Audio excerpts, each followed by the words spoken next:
ไม่สูงค่ะมันยากกันแทงเย้าค่ะเหมือนในค่ะก็ติมาเฮ็ดแหนเซข้าวซอยในค่ะอันตั้งสุดเขาก็ติตั้งน้ำมันเย้าก็โคพักมีแรงในค่ะเนาะในค่ะเนาะพักมีแรงเขาก็ซอยเซไว้ค่ะเขาก็ติโคให้มันป้อเหลืองนี่ค่ะ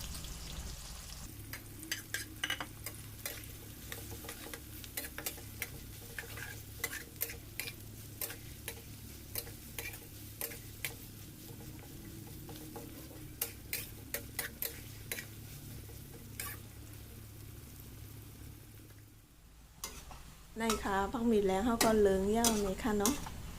กำในเขาก็ติมาใส่หมูสับนะคะเนาะเหมือนในเฮ็ดเทข้าวซอยหมูนะคะเนาะใจไก่จนในก็ลายอยู่นะคะเนาะกำใจเขาก้อยในค่ะ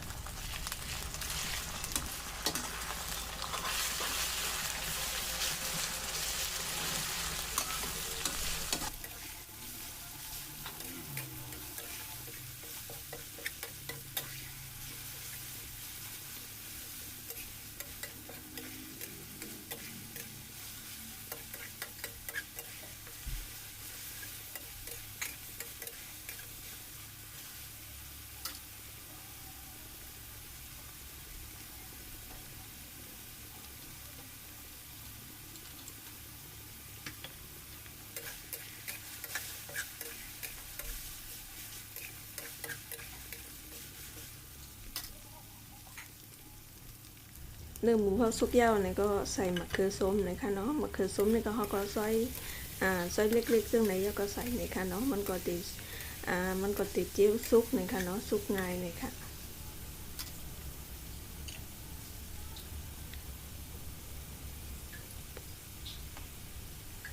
เย้าก็ใส่หย่องตีนโม่งนะคะเนาะเย้าก็ใส่เกลือพองหวานนะคะเย้าก็ใส่พองเนื้อไก่หรือว่าเนื้อหมูนะคะเย้าก็เขาก็ตีโคให้มะเขือส้มมันพอซุกนะคะเนาะ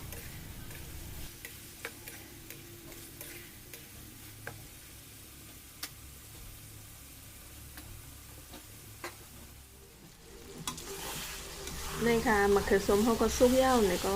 ปิดไฟไหลเย้าเนี่ยค่ะเนาะซีข้าวซอยก็เฮ็ดง่ายๆกล้วยเนี่ยค่ะเนาะแต่ก็เขาก็จำเฮ็ดตัวเนี่ยค่ะเนาะกินหวานนะคะกวนอันจำมาอยู่เมืองไทยหมอเฮ็ดนะคะในค่ะเนาะก็จำเฮ็ดตัวค่ะใส่ตั้งข้าวเซนเจ้าในข้าวซอยเหลืองเจ้าในก็ไหลเนี่ยค่ะเนาะกำไรอันนี้ก็เขาก็ตักซีข้าวซอยเขาออกแล้วก็เขาก็มาใส่น้ำต้มเนี่ยค่ะเนาะแล้วก็เขาก็ตีต้มข้าวซอยเขาเนี่ยค่ะข้าวซอยนี่ก็ใจไรกูเมียวเนี่ยค่ะเนาะข้าวเซนข้าวซอยเหลืองเจอในค่ะ